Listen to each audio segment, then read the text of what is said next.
Hi guys, so this next video um, kind of goes in line with the last video I just made, but I want to talk about safety. I just want to talk about safety. Um, Now, I'm going to say this. Most of my life, I have probably been the one to not do the dangerous thing. I've probably been the cautious one. I have always been the one to think things all the way through, maybe think too much, overthink. Um, but I'm going to be honest, for the most part in my life, it has actually kept me very safe. Now, I'm not advising or telling you to walk around in fear, because I don't walk around in fear, but I do walk around very cautious. There is a difference. But there are a lot of ways for you to keep yourself safe and still do the things that you want to do. We have to be very careful today, and we have to, women, period, and we have to know how to see and recognize danger. One of the problems that so many women in general have is that they don't want to seem mean.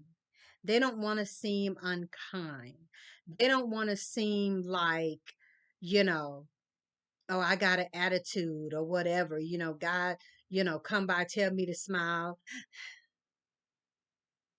I'm not smiling for you. First of all, I don't feel like smiling. I don't want to smile. And I swear it pisses me off for a guy to even tell me some mess like that. Don't tell me to smile. Who are you to tell me to smile? Smile for what? Because I see you? Smile for what? Because you said something to me? Smile for what? Who goes around and tells somebody some stuff like you need to smile? For what? You know? But it's just that audacity that they can, come into women's lives and control, rule, and tell women what to do. And if you don't do it, oh, you the problem. You're a bad, horrible, evil, wicked woman because I told you to smile and you didn't. So, um, knowing how to see and recognize danger, first of all, has to do with one of the things I spoke about in the last video, your intuition, your instincts, your gut. That's number one. Number two is list, and these are not necessarily in any kind of order. Number two is listening. Like, what does he talk about? My battery's getting low, y'all. Let me see.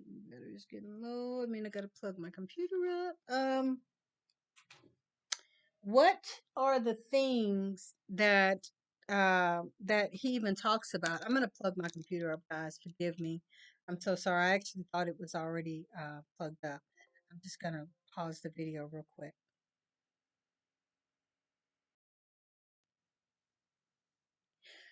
Yeah, so understanding and recognizing, being able to recognize a dangerous person, a dangerous man. Right now we're talking about, but dangerous women too, because pygmies are right there with those dangerous men. They are an absolute threat to other women, but we're not talking about them right now. Learning how to listen.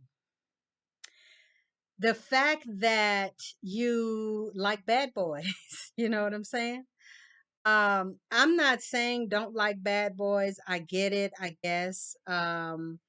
I get the fact that, you like a little swag, you like a tough guy, you want to feel like you're going to be protected, you want to feel like, if anything pops off, he got you. So I get the bad boy thing. I mean, it's sexy. Like, I get it. Um, However, I've never really gone for the bad boy thing, but this ain't really about me. You kind of meet them inadvertently anyway. But there are degrees to bad boys. You see what I'm saying? Um, there are bad boys who are really bad boys who are really death, murder, kill bad boys. There are bad boys who are bad in, liking danger and adventure and stuff like that. Then you got bad boys who are just like, they just willing and ready to do anything. You know what I'm saying? Um, and it's about the swag. It's about all of this. But at the end of the day, you have to know to what degree he is a bad boy. Now, if he's a bad boy to the degree that, he just likes some dangerous stuff, he likes some rough stuff or whatever, that's something different. But if he's a bad boy to where he carrying on him all the time and he keep his head on a swivel and he's involved with people and things that are in that type of lifestyle to where it could just pop off at any time and whoever get it like that, well, that's on you, but you're really putting yourself in a really bad situation because at the end of the day, don't think he won't do it to you at the end of the day. So I'm gonna leave that right there. I think y'all get that. I think y'all understand that. I'm gonna leave that right there. Um, Also your location. Your location. And we're talking about being safe. Where you meet a guy is extremely important. If you meeting him in the hood, if you meeting him on the block, if you meeting him round the way, whatever, yeah, chances are you gonna kind of get what you gonna get from where you at. You see what I'm saying?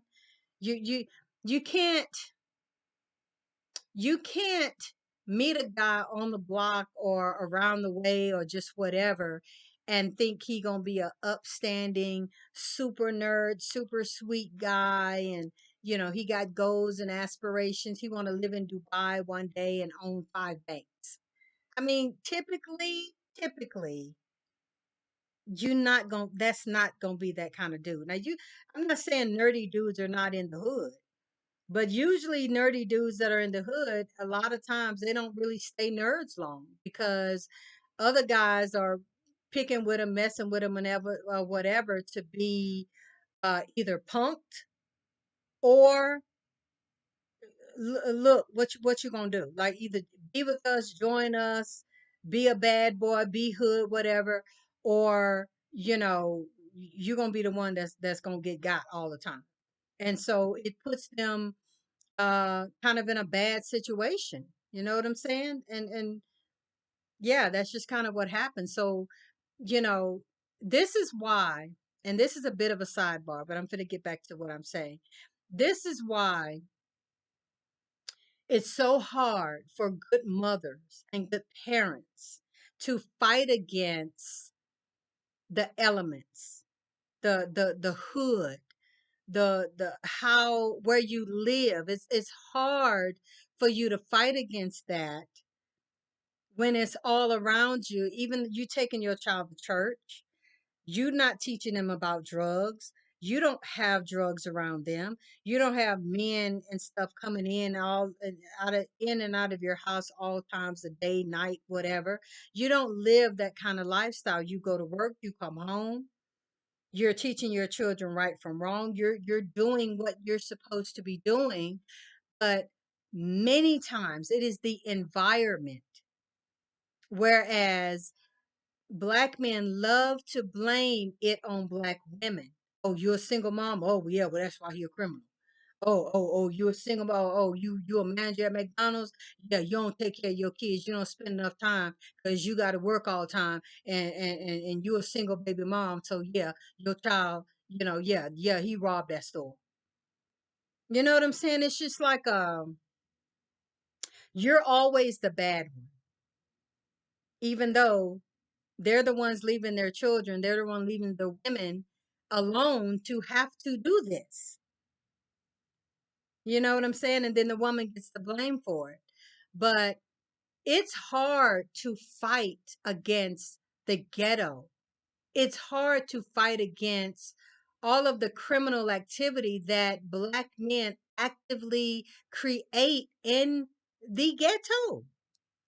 Like they have created that environment of death, murder, kill, drugs, um, rape, molestation, all of these things. They have created this, and they've created it for many, many years since the 50s, since we got off the plantation and we got in communities together, whatever. They made ghettos, but the Black man has been the one running that, and he has ran it, and he got it set the way he want to have it set, and he have it set.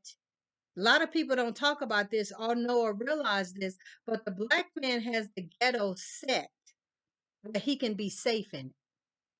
And I don't mean necessarily safe from other Black men, because they gonna do what they gonna do, but safe in that other races of men, for the most part, unless they have a business or something there, are not really going to come into our community, really, and especially enact no crime.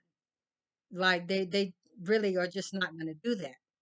They also have it set to where they have set the community where the Black woman is not protected.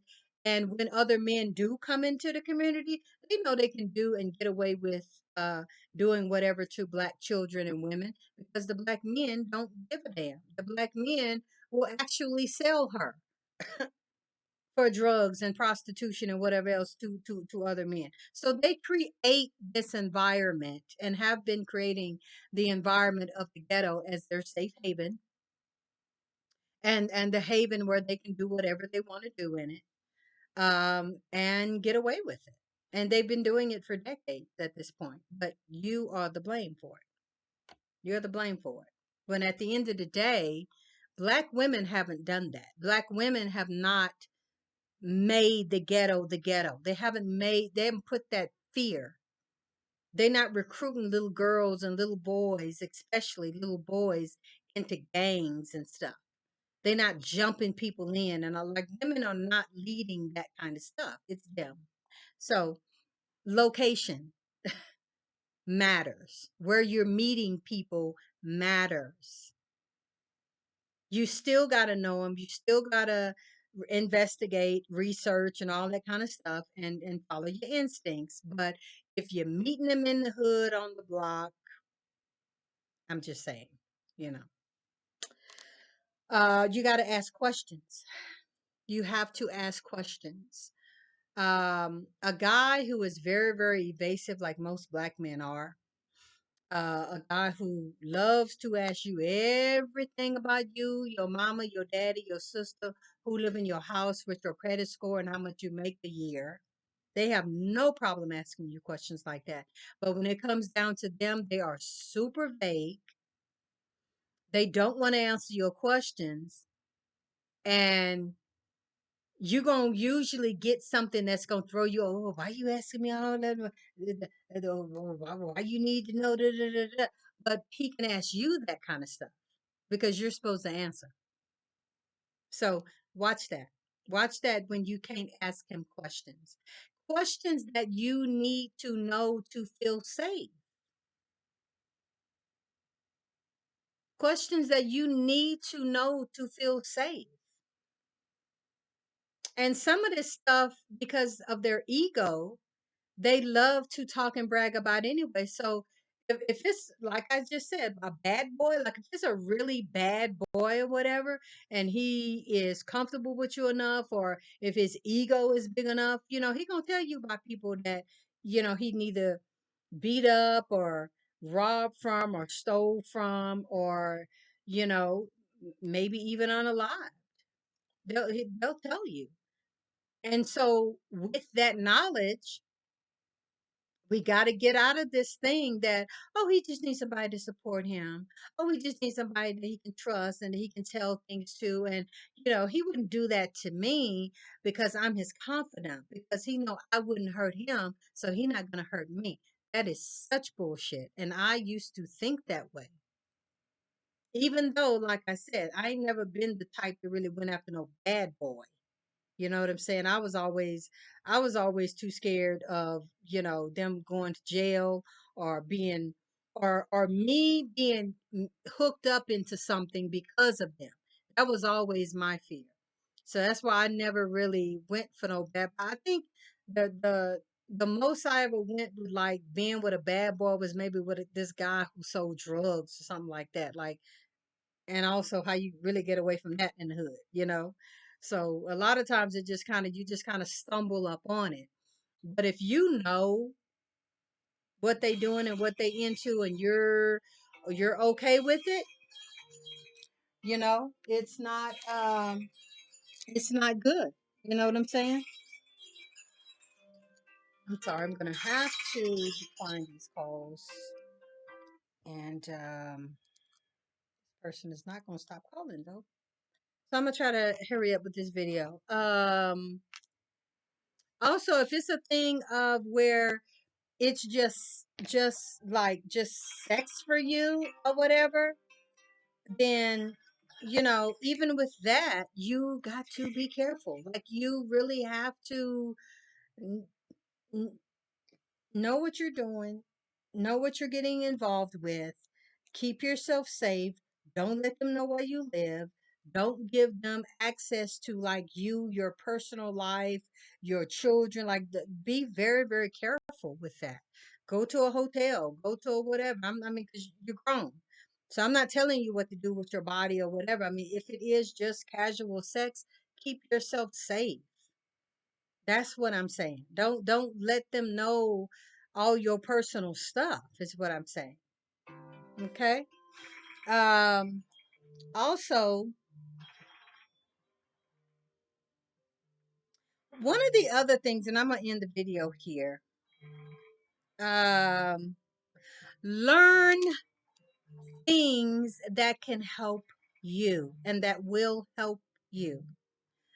I really have always, but I have especially lately been watching a lot of self-defense stuff. I've been learning moves. I've been learning how to get out of stuff. If you turn on these videos, if you turn on um, these self-defense videos, especially for women, you will absolutely see that they teach you all kind of holes. They teach you how to get out of stuff. Somebody's got your body pinned down or whatever, got your arms pinned down or whatever, like this here. They will show you how to get out of that kind of stuff, you know, how to get out of chokeholds and things like that. I mean, so do those kind of things. Prepare yourself for that. You may never need it. I hope you never need it, but you just might. It's good to know. Go to the gun range after you get protection. Go to the gun range. Practice and learn. Okay? Get into knife fighting. You know what I'm saying? There's many things that you can and actually should be wearing and carrying on your person all day, probably every day when you leave the house, when you go to grocery store, because it's so unsafe out here. So many what do you call it, testimonies or so many stories going on right now of things happening in Walmart parking lot where people getting drugged into trucks and vans and stuff, and they were parked over there. They were two or three cars away from me, and when I come out the store, they're right next to me, van door open. And do I go over there? Do I not? Of course you don't. Don't worry about being rude. Don't worry about being mean. You're not going over there. You know what I'm saying? You ask somebody to walk you out. Or if you are confident enough, you make sure that you're careful. You have your piece on you. Um, or whatever it is you're going to have on you. Your mace, your stun gun, your brass knuckle, like whatever it is that you carry on you. And you gotta, the other thing about watching videos, self-defense videos and things like that, is knowing where to hit and hurt somebody. Like you are literally the advantage that men have over us and will always have over us is their strength. I mean, you got to know the tender parts. You got to know the delicate parts to hit them in and hopefully incapacitate them. At least enough for you to get away. You know, it's nothing wrong with that. That's called being safe. Protecting yourself, protecting your children. You want to go home. You want to see your babies. You want to be with your family long term. You know what I'm saying? It also has to do, like I said, with where you are and as fast and as quick as you can, and anything that you can do to get out of inner cities, which is another thing that I've talked about in another video. Inner cities with high male black male populations are of some of the, if not the most unsafe place for a black woman, because you are in the midst of predators. You are always prey. They are always watching you. They're always looking at you.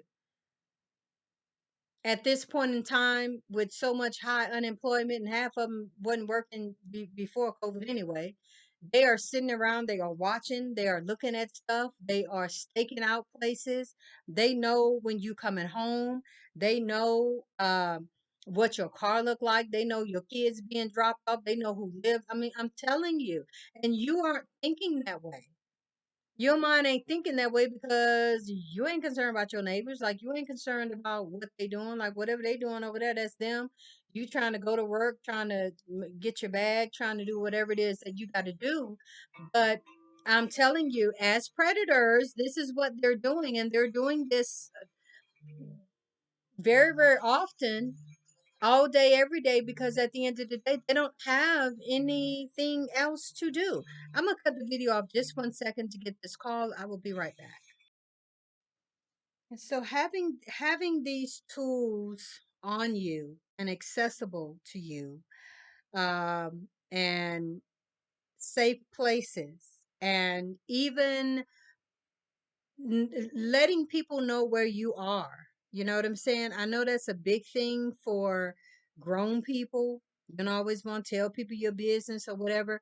You don't have to tell them all of your business, but people need to know where you are. People need to know how to get in touch with you, how to reach you, or how to reach somebody that can reach you. Like, somebody needs to know where you're going, when you're going, and when you're pretty much supposed to be back. And like I say, I know that's a lot of information, but at the same time, you don't want to come up a statistic and don't nobody know nothing. Like, don't nobody. I don't know what she was wearing. I don't know. I don't know when the last time I talked to her. I don't even know what car she was in. She got a rental car. Like, all of these things, like I say, they're personal, but at the same time, somebody need to know something. Somebody need to know something, you know. Um, keeping yourself safe. Um,